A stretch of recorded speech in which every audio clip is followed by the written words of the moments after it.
That's Cats with a K. Didn't have Texas to begin with, but hey, we'll gladly take it from you. I could go on and on with the punchlines I can, say Luke, but you know what?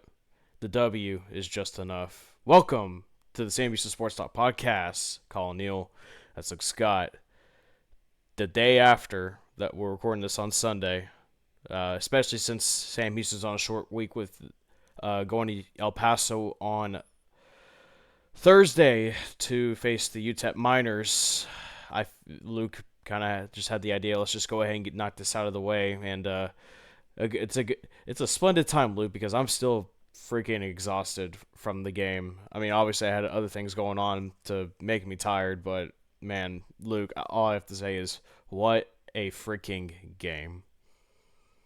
It was a tremendous game, and it was just kind of one of those spots where when we were down 22 nothing, it was like I was like, oh man, like this is how bad is it gonna be? And then we scored, those two touchdowns, and it was 14-22, and I was like, okay, yeah, feels like we're easing back in this game. And then throughout the game, man, this team just wouldn't quit. And I don't know how many times I'd look over to in the press box to a colleague, or man, well, we'll keep him out of this. I'll say, man, this just feels insurmountable. Like this lead just doesn't. I don't know if we can come back from this lead. And of course, it was only 12 points. I've never felt like it was a three-score game, whatever it was, right? It Yeah. was only three scores with plenty of time to go, but it just felt like there was just no way, even though there just wasn't there. But this group, this defense, this offense just found a way, and I will say, um, it was just a tremendous atmosphere. And even it being technically a home game, Texas State crowd showed up, and seeing them all leave disappointed and sad, that was just icing on the cake, Colin. Oh man, I was getting some. I didn't chat with any Texas State fans because obviously I just don't want to play into their game or whatever. I got asked what a Bearkat is as I was walking by Texas State's end zone, and I just completely ignored them. But just I stood behind them when Pavon made that game winning field goal, and just the look on their faces. And then as Sam Houston marched down the field on their last drive of the game, they just couldn't believe what was going on. Um, but let's kind of just from the beginning, Luke. I mean, right off the bat, 22-0. They scored 15 points in three quick plays, basically like what we did against Rice, and Yeah. you know and that 2 point the 2 point attempt. I mean, very aggressive, but it ended up working out. It almost didn't. Um, but yeah, just 22-0 at the end of the first quarter. I'm just like, passing game's not going. They're kind of swallowing up the run game at the moment. We just can't get the offense can't get anything going, and the defense just looked very overwhelmed for a while. You know, with Jordan McLeod and Ismail Mahdi and Joey Hobert, their wide receiver. Just it didn't look too good, Luke, and it was just I was thinking exactly what you said. Like, how bad is this gonna potentially get? It the first quarter couldn't have gone any worse. I mean, you just couldn't get off the field, um, on defense, and then the fumble there um, by Hunter Watson. It was just you were like, oh no, like this is, Yeah. I mean, 22 nothing in the worst way possible. Like a scoop and score is just kind of humiliating, right? Um, but And that was the first defensive touchdown Sam Houston has given up since 2022, I believe it was. yes, Texas A&M Commerce. That was the last time that happened, and then that was the most points scored against the Bearcats in the first quarter since 2005 Texas Tech, led by Mike Leach, right? And I believe that was Graham Harrell, who actually just got fired today by Purdue. But um, yeah, the 22 nothing, and you're like, oh, this is awful, and it was like, in two drives we had 5 yards total. I mean, it was just embarrassing. It was like where is our offense? where has this game plan that we've kind of implemented the past few days, um, the past few weeks really, and then the run game finally, um, started to come along, and it was really that big run by DJ McKinney that really got the team just calmed down a little bit, and um, like Coach Keeler said, that was a culture win, and I think we actually played.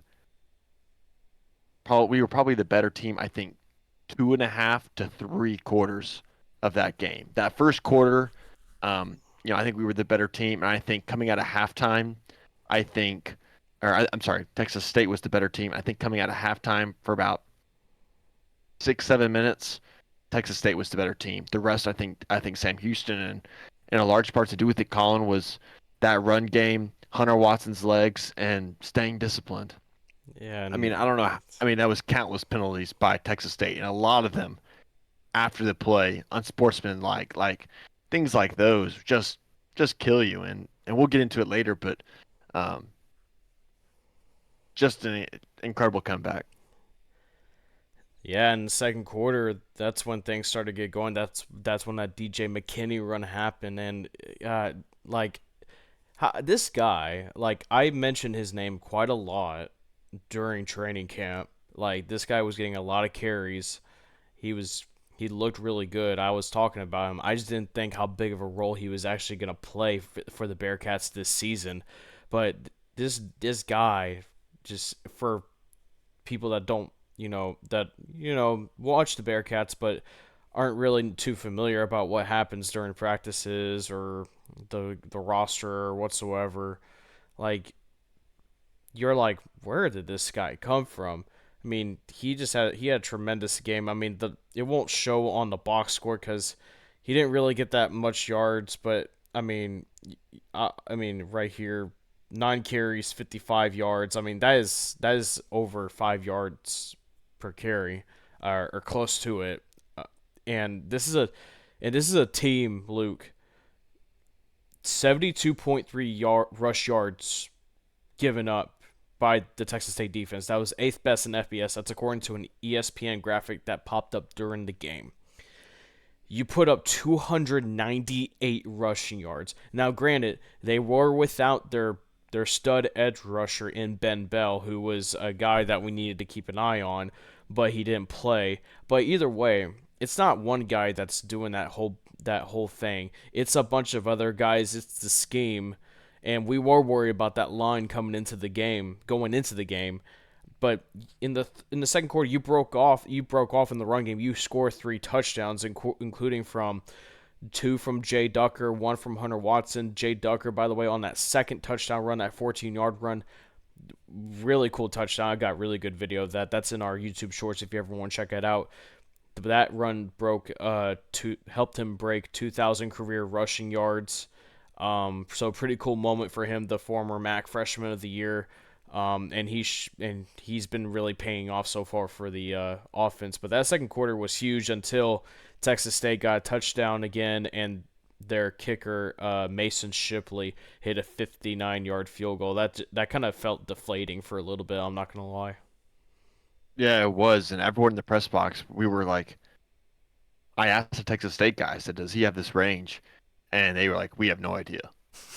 Like, we just don't know." And he goes in there and actually went. I mean, that thing was probably good from 61, One. 2 yards. I mean, Mm-hmm. additional. I mean that he crushed that thing, and going into halftime, before that, you're like, okay, like Sam Houston, like we kind of came back there, we settled down, and then they hit that, and you're like, oh, you got to be kidding me.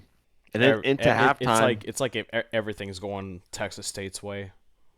yeah, and into halftime, it was mood swing after mood swing. And when you came up there from the field, I said that was like the wildest half you could have imagined us playing. And at that point, down by however much it was 32-21. Our defense is way better than that. It just is. And in halftime, it was a surreal feeling. It was like we're out of it, but we're not. And I you said that know, I was like, man, I think I told you this or one of our other colleagues this. I believe I told you this. I was like, man, considering the start, this is probably the best thing right now that we can ask for to still be yeah, in the game. yeah, like we're down but not out of it. And you know, the concepts that we ran out of halftime, especially with the receivers running the ball on those sweeps, that really opened things up with the run game there in the second half. Adei and Noah Smith, especially those two, right? Those when they set them in motion and going across, and a lot of those, it was a read option with Watson and Jay Ducker, in the backfield. You keep it or you get handed off to the running back. They added that concept back into it with the receiver. Um, and that just completely froze Texas State's defense. They didn't know what to do after giving up uh, huge first down runs for Smith and a giant one there in the third with Ife. It was just that was an offensive masterclass in the second half. I mean, Yeah. Cornelison he called probably his best half of football we've seen at Sam Houston right there, and it just froze the defense there of GJ Kinney's team. And I'm going to talk about GJ Kinney here in a little bit, but Yeah, that second half was great. It was unreal. yeah. Let's talk about that second half because it was crazy. We received the ball first in the second half, 3 and out Correct. quickly, and you're like, ugh, okay, well, at least stop him. By the way, all right, I guess the internet doesn't want us to come out with this pod early, but whatever, we fight through it. But yeah, what I was saying is like Jordan McLeod had a great game. 326 yards, 3 touchdowns, but he made some mistakes down the line that are not going to show up in the score sheet. We'll get to that in a little bit, but they marched down the field on their first drive of the second half, and they scored pretty quickly, and then we couldn't get anything going in the next series, and then they started marching down the field, and then all of a sudden, think this was the first one. I have to pull up the drive history on this just to make sure. But Luke, this is where you're Texas State. You are up 39-21. You Mm. This is where the mistakes start. And I was boots on the ground. You were eyes in the sky. But I think everyone in the build, everyone in that NRG just knew like, what is GJ Kinney doing? And what I mean by that is that in that second half, that is especially when it was 6:55 remaining in the third quarter, he went for a 4th and 1 in their own territory. Deep, And and it wasn't even like it was at the 40. Colin, it was at the 24. yeah, and great play by the way by Kavion Gaither. He got there first, and then the rest of the pack followed.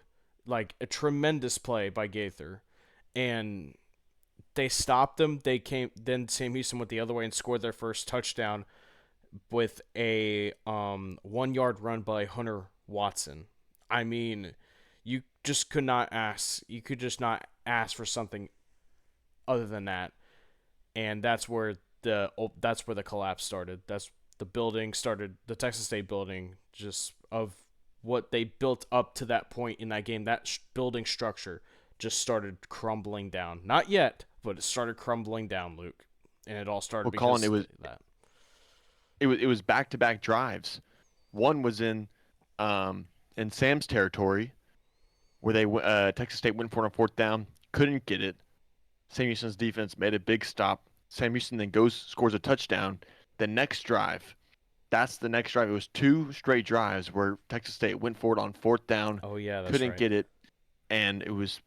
I mean, that's a 14-point swing, just or 13-point swing because the 2-point conversion missed, but a huge 13-point swing right there, right off the jump, in the third quarter. You're like thinking, what, why would you do that? Why, if you're J.J. Kinney, what do you have to gain? And all I can think of is he was upset that they didn't score the touchdown, or they didn't convert the first one. And so I think that was kind of maybe just kind of raged inside a little bit. He was all upset, went for it, made a stupid mistake, young coach. And it paid. It paid off for us, right? He had a, I mean, no doubt about it. That was the worst decision he could have made right there. Huge momentum swing, and I tweeted it on the account. I said, "We're going to the fourth quarter. Sam Houston has all the momentum." They do. They did. Texas State, Texas State looked absolutely deflated after that, and there's no reason they should be there. I mean, or there is a reason they should be because it was a dumb coaching move by a young coach who possibly that might have just cost a job opportunity. The worst thing they could have possibly done was give Sam Houston momentum, any sort of hope. And I get it. From what also Kenny was probably thinking, like, if we just convert this fourth down, it's probably we chew the clock. They don't have much time. Mm-hmm. But The first one, the the first first one, one, Colin. If you make the fourth down, that first one in Sam's territory, yes, you haven't been able to stop them all day at that point. They scored touchdown, then they're up. I think four scores, and you're like, okay, that this one's out of hand. Instead, touchdown for Sam Houston. Those back to back fourth down. They were 1 for 3 on fourth down, and those two they didn't get. yeah. Just like that, it's a one score game. Yeah, man. Apologies if I ever get drives mixed up because I still can't. I still right now just thinking about it. And when I watched the game this morning, I just still can't believe what happened. I like everything that was transpired. I mean, magic has happened a lot in that stadium, Luke. For the Texans, when it comes to Super Bowl 51, um, Sam Houston with again in Battle of Ponywoods of SFA, like that stadium has seen a lot of big comeback wins, and I've Oh, been not just football, basketball, Final yeah, Four, buzzer yeah, beaters. exactly. Like there's something about NRG as a whole that is just like some like a comeback win is almost like gonna happen every time, and but at the end, but Luke, you're still down in that game. Christian Pavon earlier in the game missed a 54-yard field goal short, but when I asked him after the game what happened after that, you know what he said? Plain and simple. He flushed it down. Just move on. And guess what? He moved on and he delivered. He made a couple field goals to bring it within a 1 point game. Or no, he just made one field goal to make it a 1 point game. And then that fourth quarter began. And I looked at other colleagues. I'm like, here we go. And you know what this reminded me, Luke? A lot. This reminded me a lot of the Liberty game when we were down. Mm. This is like much higher scoring, of course, but down by a lot against a very tough opponent that Sam Houston's underdog against. But then they slowly started climbing back into this game, and I had sort of the same feeling I had when that fourth quarter against Liberty happened. But in the back of my mind, I knew this is a much better team than last year. We Yeah. have a shot to exercise our demons when it comes to these one possession games. And well, fourth quarter mostly went on. It was a very slow moving fourth quarter at first because of time of possession and such. The Christian Pavon made that field goal, that first field goal to make it a 1 point game, and then the next drive. I mean, unfortunately, we couldn't score a touchdown on that drive, but it is what it is. It doesn't matter at the end of the day. The Texas State marches down the next drive. They're marching. They're going. They got momentum. Um, then they had that big run on that kickoff return, but then there was a holding call that had it called back to move it backwards. We'll get to the penalties in a little bit, but they kept marching down, and then they were fourth and 5. Would be a 36-yard field goal because it was from the 29, 30-yard line, whatever it was, and then the offense is staying on the field. I'm like, what are y'all doing? Go for the field goal. Like, what's going on? And then they let half the play clock run out. And then then Texas State, one of Texas State's coaches or student workers or whatever, put the PAT sign, which is obviously going for the field goal. And then they're rushing out. Everyone's switching personnel. Obviously, if the offense team switches, defense is allowed to make substitutions. They don't have to go fast if they don't want to. And then that just chews up so much of the play clock. And It got down 3, 2, 1. They snap it with 1 second left, but DJ Kinney calls timeout, and the kicker barely makes it in. And and it's like, wow, okay, well that was kind of stupid. Like, what was that? What were the mental gymnastics going on over there? Like I'm never gonna be a D1 coach, Luke, but I seriously don't understand why they didn't just already run out with the field goal unit. It's 4th and 5. You're not gonna Oh, get they it. missed. They missed the kick. They missed the kick. I know, but this was before. I'm getting to that. Uh, Oh, okay. and then I texted you. I'm like, imagine he misses this. 2 minutes later, he misses it. Wide left, hooked it so badly. Under 7 minutes left, Luke. Here we go. And, well, we all know what happened. Masterful drive, chew the clock out, set up Pavon with an easy chip shot. You give them only 6 seconds left the next drive. Easy does it. They try to do some lateral hook and ladder stuff, it seemed like. I don't even know what they were trying, to be honest with you. Sam Houston wins it 40-39. Huge comeback win over one of the best Group of 5 teams in the country. Pandemonium. Just, I couldn't believe it. I still don't believe, as we're sitting down right now looking at it and talking about it, I still can't believe what happened. Just like, I mean, from up there, Luke, I bet it was crazy as well. It was fantastic, and those two drives, people forget. You'll see the score and be like, wow, Colin, we didn't score a touchdown in the fourth quarter. Those were two huge kicks there by Christian Pavon, and those drives, Colin, the first drive, uh, 7 plays, to score, right? Mm-hmm. I'm sorry. Yeah, 7 plays, 35 yards, kick good, 4 minutes of clock gone. Okay. Texas State gets the ball, 8 plays, 2 minutes and 30 seconds. That's basically nothing, right? And then it's the drive. One of the great drives that we've seen since the national championship that ended with Adei scoring the touchdown against South Dakota State. Colin, this was the best drive I've seen Sam Houston run in such a long time. 11 plays, 72 yards, nearly 7 minutes a clock, winded it all the way down, literally to just for Texas State for one play. And hats off to Christian Pavon keeping us cool, nailing those two kicks. That second one was not pretty. That second one, I, he I hooked that one, I got a but good he hooked it in. I got a good angle of it too. And again, y'all can check out the YouTube shorts on Sam Houston Sports Talk to look at it to see how close it was. But you know, it's he still made it through the uprights at the end of the day. Again, internet messing with us a little bit, but we got it back under control. Colin, the field goal to win it, Pavon. I wasn't even watching the field goal. I was so nervous. I was looking at the other side of the stadium, watching the fans to see who would get happy and who would start crying, who would erupt and who would just just down themselves. Colin, I was looking on the one side, both sides, because the Texas State fans thought he hooked it, and the Sam Houston fans knew he made it. On the other side, they have a pretty good view of it, and I was like, wait, what just happened? And then I just saw all this the Bearkats, all the players just on the sideline erupting. Like that was such a great moment, such a cool moment, and for it to be Pavon again at NRG again against Texas State, you just can't beat that. But Hunter Watson down the stretch, people give him flack online, on the message boards about him not being able to throw the ball as well.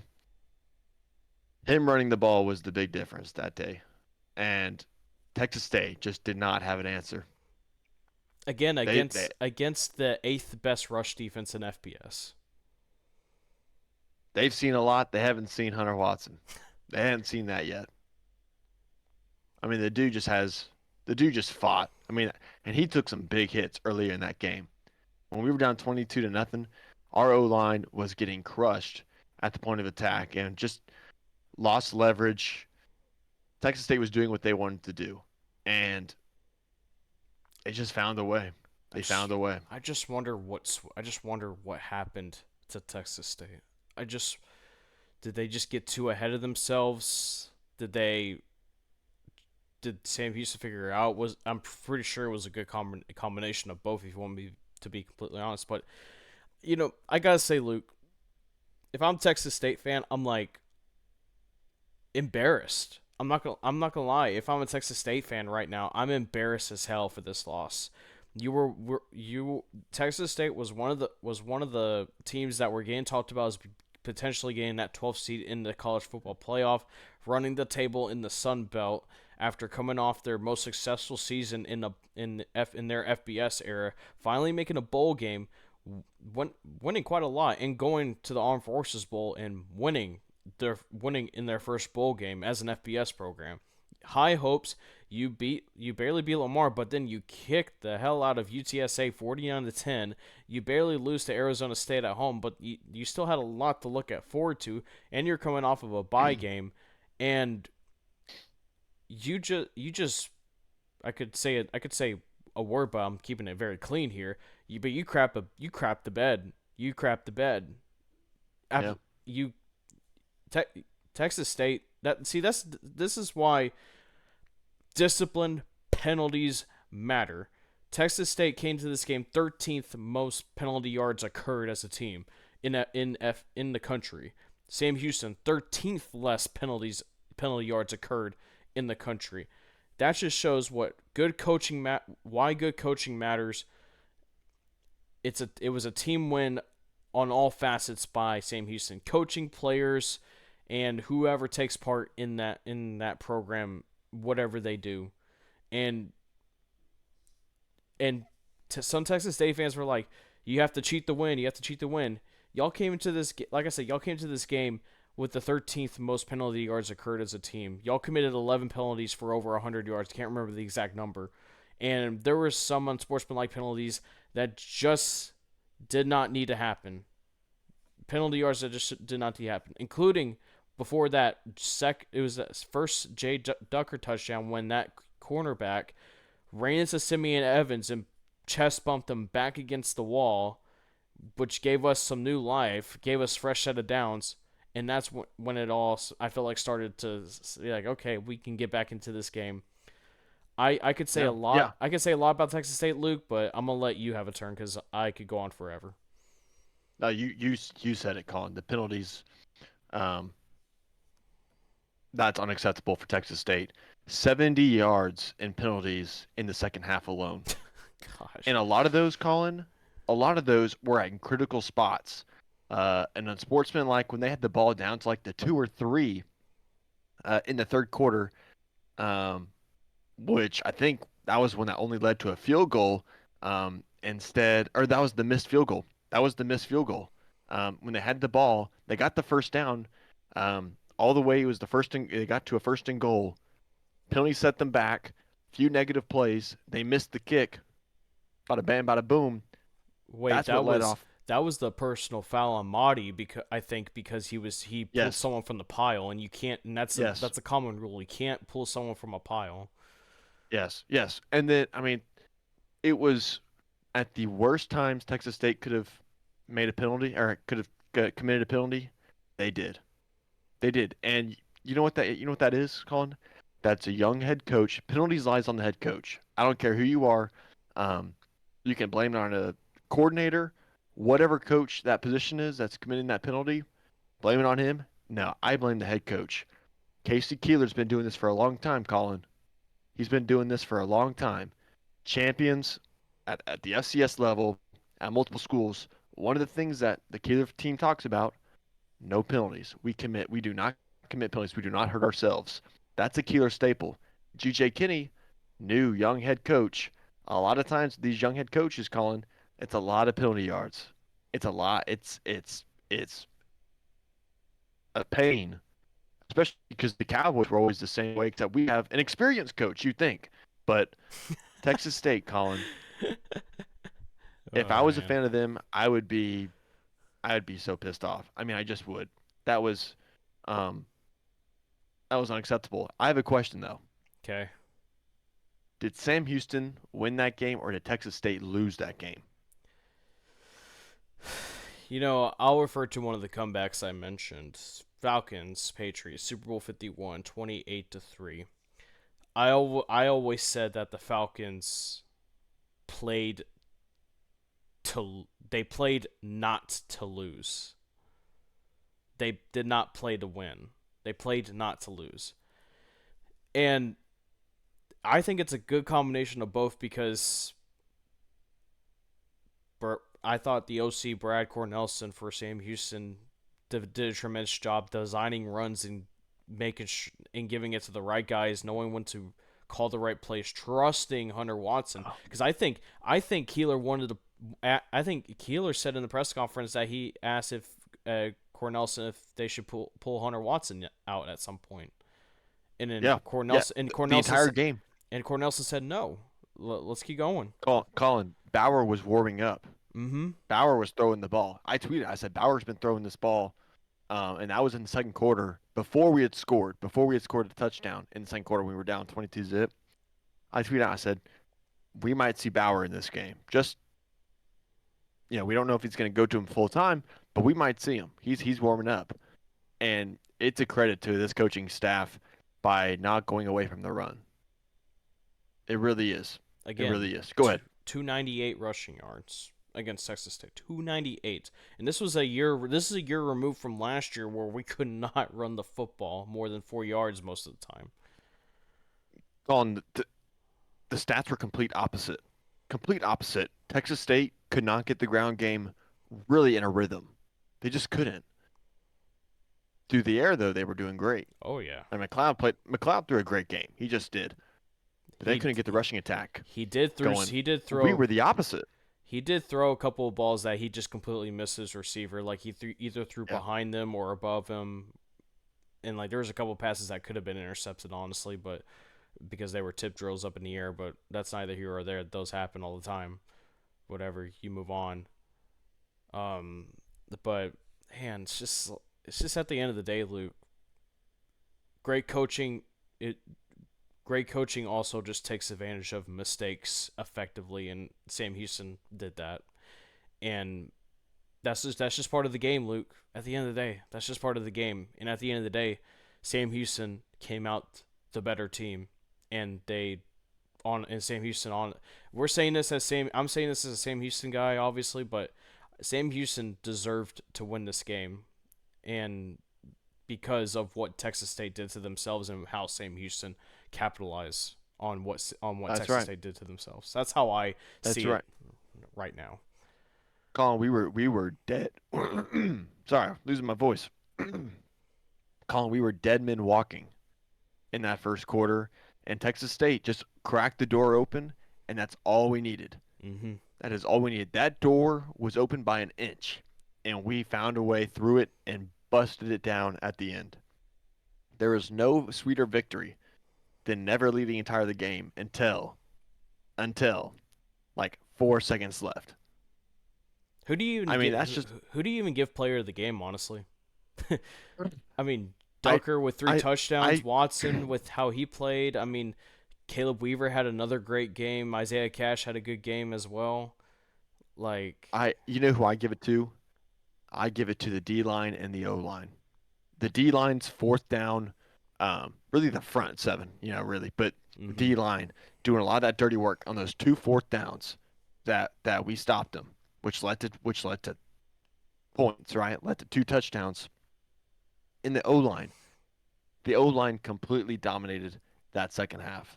They flat out outplayed and manhandled Texas State.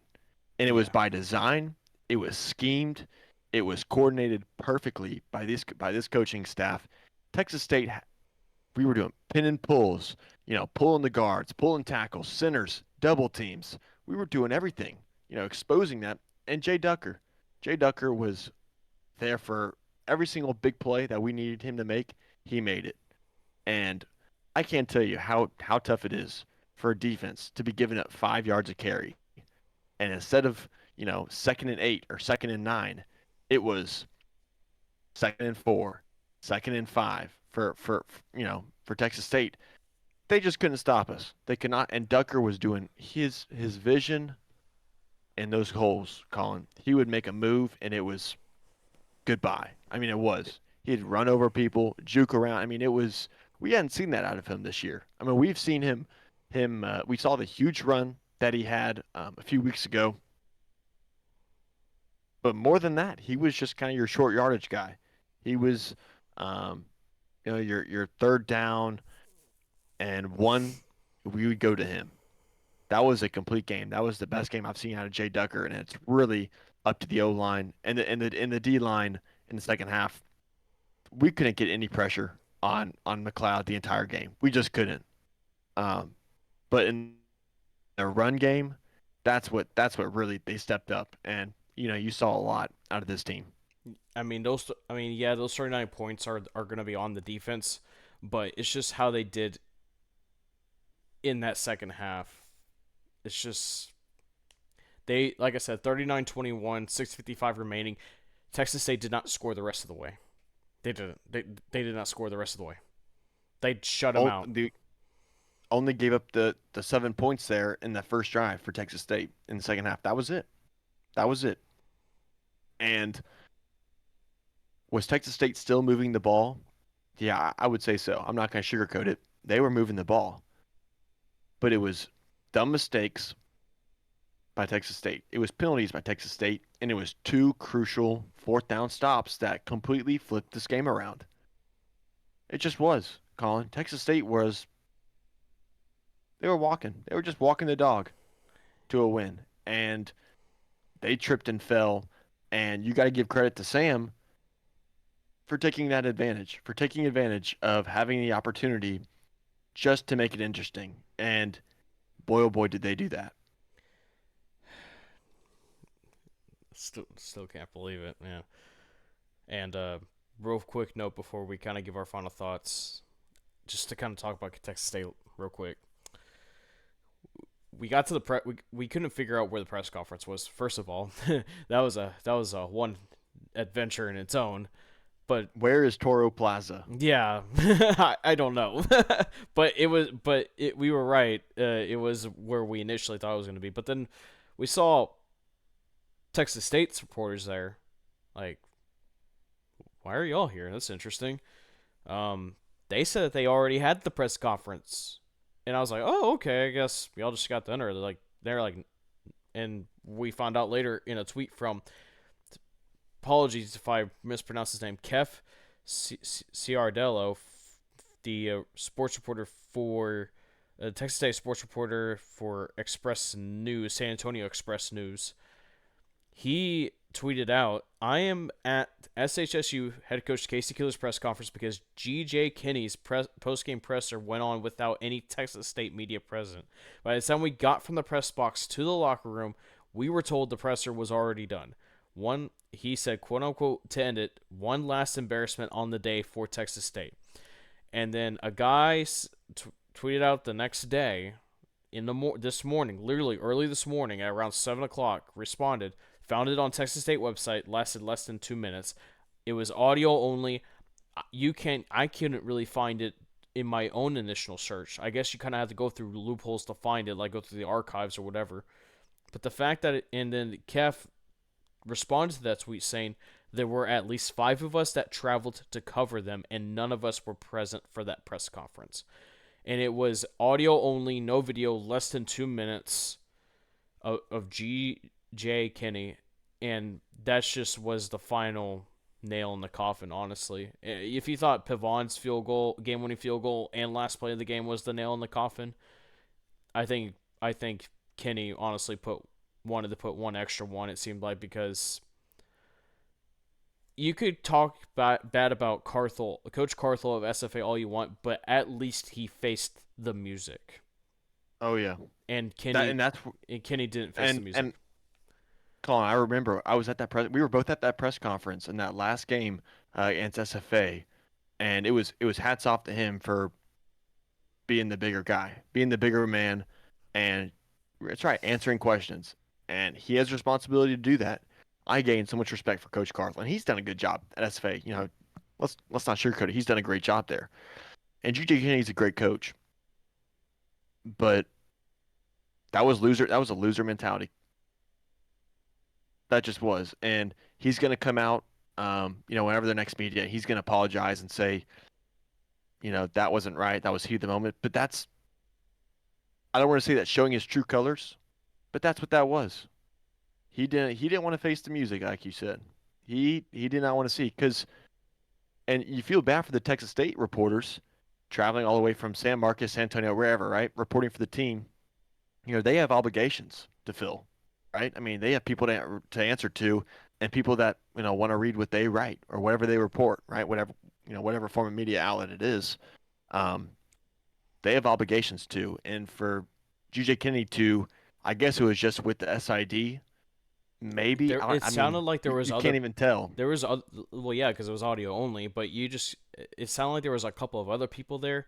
But Kev said that there were at least five of them that traveled to cover them, and none of them were present for that press conference. But yeah, Unless, because they were down there looking for them whenever we were, and they were before us. They're before us, and that was it.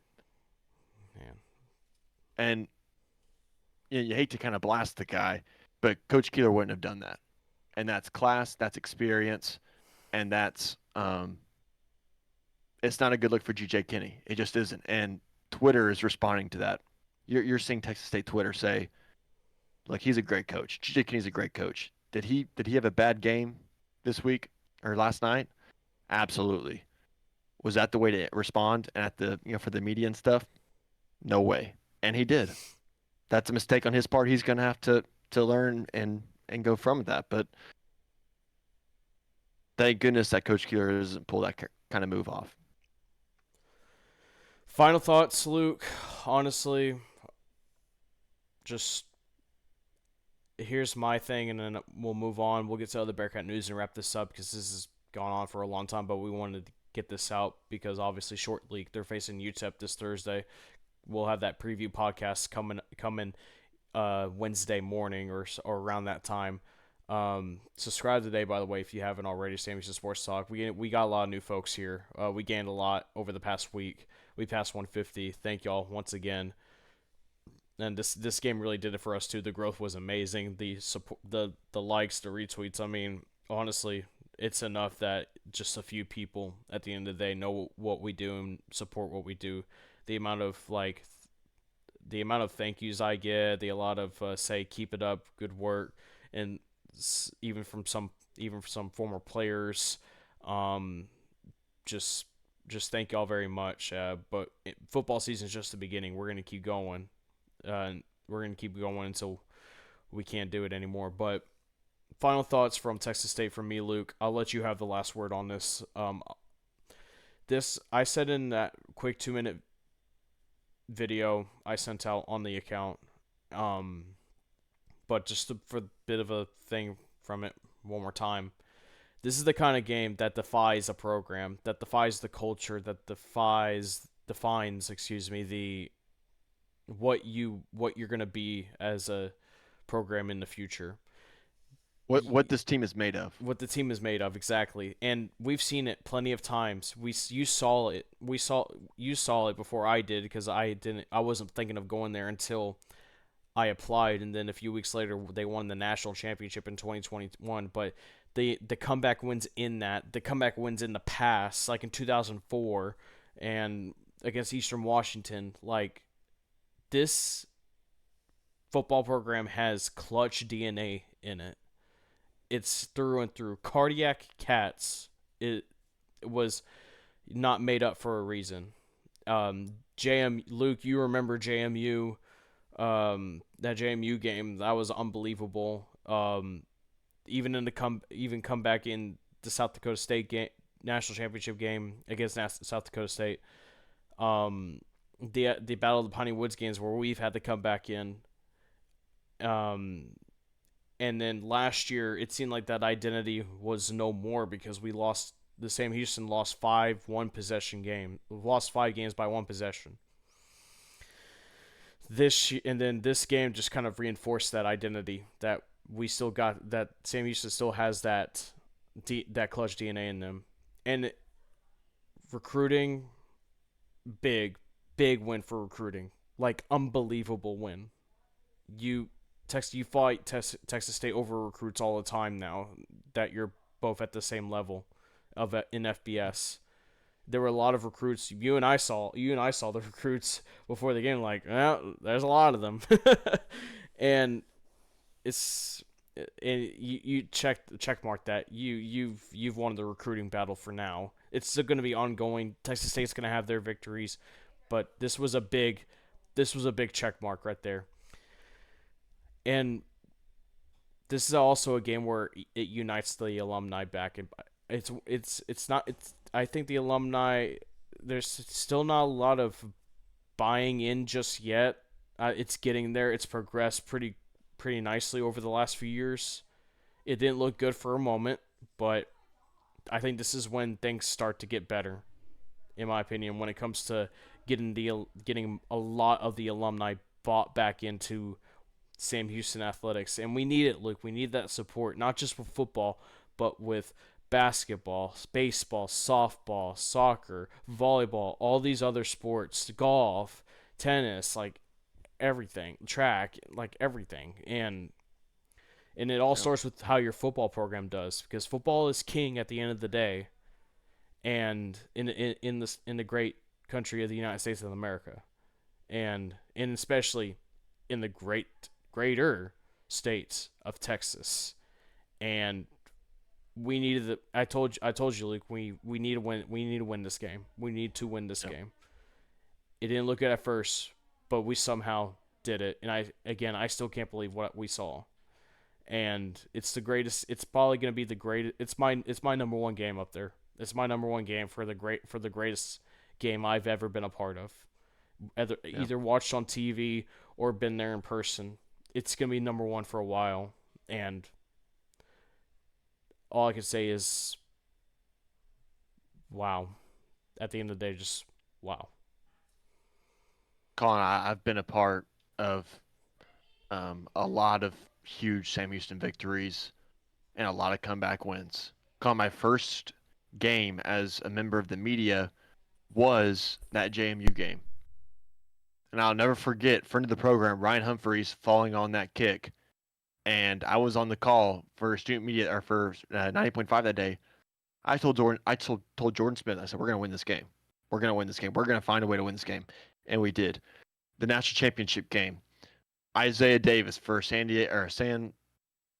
uh, South Dakota State, that huge run in the fourth quarter. I was like, oh my god! And that game was the wettest game I've ever been a part of. I mean, that was brutal. That first half, wettest game, huge run, can't tackle him the entire day. Victory in the last drive. Eric Schmid, Adei, Colin, being a part of multiple Piney Woods games, comebacks in both of them as a student, right? Now as an alumni, I see this one, and it is just remarkable. It's remarkable about this program that I think a lot of people kind of sold stock on last year, especially at the start, 0-8. Um, and that team was a better team than 0-8 at the start of the year. I mean, they just were. But that's what the record was. And I told people, I said, you gotta buy stock because this program knows how to win. They just do. This coaching staff, these players, they just know how to win. And you saw it full fledged last night. When everyone thinks you're out, when everyone thinks that you can't possibly come back from this, that you're completely outmatched, that's where the great teams, really show themselves. That's Brady time. I mean, that's what that was. That fourth quarter was Brady time. That third quarter was Brady time. And we were the better team. My honest reaction after the game was that was the wildest game of football I've ever seen. Colin, I've been in person to a lot of. I was in person 2011 when Baylor beat Oklahoma, game-winning touchdown from RG3 to Terrence Williams to the back of the end zone. I said that was that's the wildest one because that was just the scene there. I was also at the one when they beat TCU. My kicks, I remember the player vividly. My kicks, interception, clinched the game. Baylor was up huge. TCU came back, found a way to win. This game is above those. This game was right there. I'm not going to put it number one because of the national championship and that run.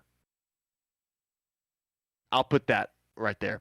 But that was the best game I've ever seen us play in NRG. So I'm putting that probably 3. That was my gut reaction right after the game. That's the third best game of football I've ever seen Sam Houston play. And probably it's probably the most impactful going forward. That national championship run was huge, but this one could lead to a lot more. And we're going to see really what it means coming this Thursday of how Sam can really, respond after a huge win. It's a huge trap game against UTEP, who I know a lot of people, that's what they want the rivalry to be there in the conference. It's a huge trap spot. But Coach Keeler's talked about this being a culture of winning, of excellence, player-led, veteran, disciplined football group. So that's why I'm not too concerned about it. But that game, Colin, it was absolutely incredible. And all you can do is really just be happy for a lot of the players that have been around for a long time and a lot of the players that didn't transfer out after last year, saying, "Oh, I could go somewhere like Ife Adei," right? He could have gone anywhere he wanted to, but he didn't. He stayed here. That's why you play at Sam Houston, to play in those big moments, in those big games. And we were fortunate enough to be a part of, Colin. It was great to see you and be with you that entire game. Uh, all the colleagues, from Huntsville, from all around Texas, I was happy to be there. And for my first game to be back at a Sam Houston game this year, that was the game to be at. I don't know if I'll be able to pick a better game to go to, but it was just what a great win. Terrific win, classy at the end. Loved the scene with the players. It was what? Who was it? With the band. It was Watson. It was Watson and Cash. No, it was Watson and Pavana, I believe. Yes. Up there, helping conduct the band. That was just incredible, and it was that's one of the greatest games I've ever seen. And I fully agree with everything you just said. Like you said, man. At the end of that game, Colin, I looked to the members of the media. Steven, good buddy. Steve Helwick, yeah. Right back there, right behind us. I said, this is going to be the best game of the day with Georgia, Alabama going on. And I don't know if it actually was, because that Georgia-Alabama game was fantastic at the end. It was, man. But from an entire game spot, probably. But that was, second best game of the day. Sam Houston, Texas State. Who saw that coming? We did. Yeah, we said it was going to be close, and it ended up being that. Not at first, but it ended up being close. And like you said, man, let's see what Sam Houston does to respond when it comes to responding after a big win like that, because this is going to be a test. Going to the Sun Bowl against UTEP Miners, you're in a state rival. It's going to be awesome. And that preview pod will come out Wednesday morning. Yes. So, yeah. Luke, before we wrap things up, let's take a look at what else happened across the Bearkat sports world. Honestly, a great week of Bearkat sports, I gotta say, personally. It was. Hey, Bearkat athletics right now is at an all-time high. It is. Now. It is. Stock is high right now, bro. Like, it's stocks only go up. Yeah. Well.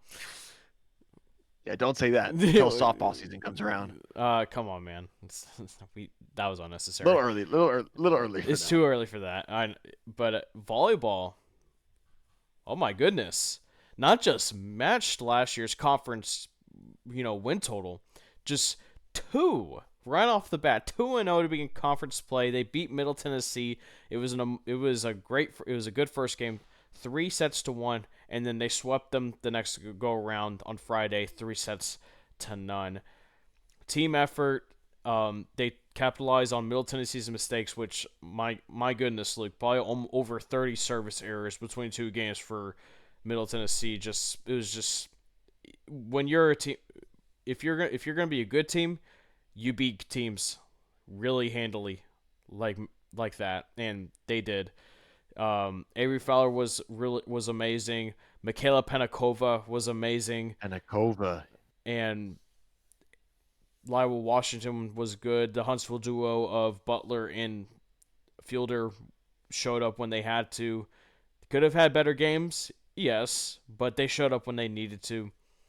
And yeah, I'm happy for them, honestly, Luke. I'm glad just a really good start. We said that they can make it the Conference USA tournament this year after last year. This is the start. This is the best case scenario start that they needed to begin conference play. Defending home court. Yeah, Lila Washington has been unbelievable. Not just on the offensive end, but on the defensive end too. Um, she's been she's been fantastic, and down the middle. Um, what a dominant 2 matches there. 2 days of excellence right there, top to bottom. Um, and again, it's kind of like the Bearcat football. Middle Tennessee gives you an opportunity to pounce, and you did, right? They make some mistakes, some crucial mistakes there with errors and whatnot. Could you take advantage of it, or did you not? We did. And that was really the story, right? Of both 2 days. And you were there, Colin, right? For both, for the first game, I was calling it, and then the second game, I was there. Yeah. That's right. What did you think of the second match, the sweep? Second match, I just the third one, you got a little shaky at the beginning, had to come back. It went to extra points in set three, which, dude, that ending was insane. Like, yes, that match ended at 3-0, but Middle Tennessee fought back. Give credit to them; they fought back. They kept going. It was 20-20, 21-21, 22-22, freaking 23-23. Then Middle Tennessee was at match point, or it's not match point, set point. Then Sam used to capitalize 24-24, 25-25, 26-26, and then it, or excuse me, it was 25-25, and then Sam used to score two straight, and then won 27-25 in set three to end it. And and the crowd erupted. Sam used to softball team was there.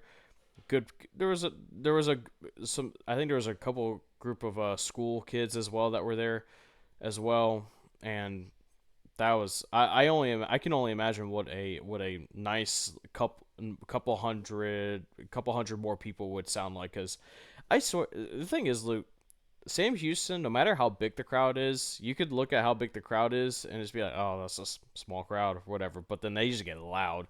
And, Johnston Coliseum just has that weird, it has that effect of the sound. Like, no matter how many people are in there, it gets loud when it gets Yeah. crazy. Like, it's crazy. And just I can't try to see if they can get more people, to go to the volleyball games, especially after what they did to Middle Tennessee.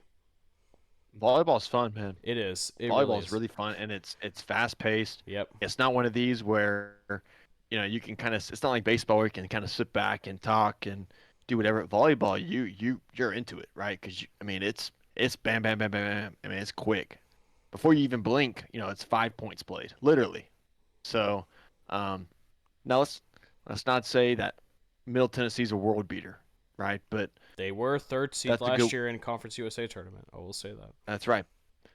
But it's a good way to start the season. Now it's onto UTEP, just like football. Yeah. Moving on to the golf scenes. What a great week, by the way. Men's golf, by the way, they're about to kick off the Bayou City Collegiate, hosted by Rice this upcoming week. But Hugo Trometer wins Conference USA Player of the Week for men's golf after men's golf got it done in the get her done in Nebraska in the 2024 Nebraska Get Her Done Invitational. Under 22, 22 under par as a team. 8-shot victory. Domination, Luke. Absolute domination by them with Hugo Trometer going 11 under par throughout the 3 rounds of the Get Her Done Invitational or tournament, whatever they called it. Just they bounced back really well after the Bearkat Invitational in Cincinnati. Yeah, and remember it was kind of that last day. They just didn't play well. Round three, they were 5 under as a team. Right, the only other better team I think was Southern Alabama. I think, and they were 7 under as a team, but they were so far back. Colin, this was a dominant performance. Hmm. 22 under. That was 8 strokes better than South Alabama. Those were the only teams that were under par the entire tournament, right? So, um, just dominant, dominant. Hugo Trometer, he's from South Africa, isn't he? I don't remember. You I gotta hold on. I gotta look this up real quick because, um, I mean, we're international over here in our golf. We just yeah, are. we're Mr. We're Mr. Oh, Sam Houston. Morocco, Morocco, Sam Houston's Mr. is Morocco. the worldwide is the Mr. Worldwide of of the colleges. Hey, Casablanca, Morocco. That's sick. yeah, yeah. And then on the women's golf side of things, I mean, Grace Jin, we wins Conference USA Women's Golf Player of the Week. I mean, Sam Houston just swept that honor, like no doubt. She did amazing. Do not have the final stats. Okay, here's press release. I mean, just again, Sam Houston Athletics is at an all-time high right now, and golf just helped out really well. She let's see, doesn't have the stats on this one. I can't find it anywhere. Colin, Either way, either way. as a team, we were the only team um, under par at the Bearcat Invitational. Yeah. Tarleton was second. They were 35 over. We were 2 under. I mean, 37 better, 37 strokes better. I mean, we played that Bearcat course. You know, it's tough, man. It can be. It can be. They. Well, I'm not gonna say anything. Hmm. I've played a lot of rounds there. I have put so much money into that course. They should be thanking me because I am single-handedly probably the one that watered that course for a year. Gosh, man. Yeah. Well, once again, great past week by our golf teams. And finally, to end it off, women's soccer. They're in the middle of a 3-game road stretch. They had a 2-game road trip this past few days. First with Jacksonville State, they won that one 1-0, and it comes off after they had the game got delayed by a day because of her 2 2-0 nil, 2 nil. 2-0 rather after they had to delay the game due to the effects of Hurricane Helene. By the way, our thoughts and prayers to everyone that is affected by the storm. Lots going on over there, but Sam Houston, after the delay, able to win that one. And then they went to Kennesaw State, and they lost this earlier today on Sunday, 1-0. Close game, or 2-1 rather. Close game once again. Kennesaw State just shut them down for the rest of the way. They couldn't equalize after they scored a late first half goal. Yeah, I think a lot of their schedule was kind of thrown around there with the Mm-hmm. delays. So go 1-1. I think that's probably the best you could maybe ask for. I think we were probably the better team against Kennesaw, but it hurricane game, Yeah. whatever. We'll it's okay. Yeah. Well, They'll cancel out. yeah. I think they'll still be fine. Indigo Sims, been really good for them. So, like Landry Townsend, also really good. Savannah Knight with her first career goal in that game against Jacksonville State. Landry Townsend also Yeah. scored in that game. Indigo Sims had the lone goal against Kennesaw State. Uh, Townsend scores every game. for every week. Every week, like crazy. Or she's always responsible for the goals. It seems like. But they have one last road game before they come back on to Pritchard Field. That'll be against Louisiana Tech in Ruston next Sunday. So they got a week off before they got to go across the Sabine River to face the Lady Texters, I think they're still called, or whatever. So whatever name change it is. But Luke, that'll wrap up this long podcast. Like we said, preview pod for UTEP football versus UTEP comes out Wednesday morning. Don't know if we'll get a special guest this go around because of the quick turnaround, but we'll see what happens. UTEP, by the way, also coming off of a bye week. We'll see what happens. That was Luke Scott. I'm Collin Neal saying so long for now. Subscribe today if you haven't. Follow us on all of our social media outlets. And as always, eat 'em up cats. And that's with a K, baby. Eat 'em up, cats.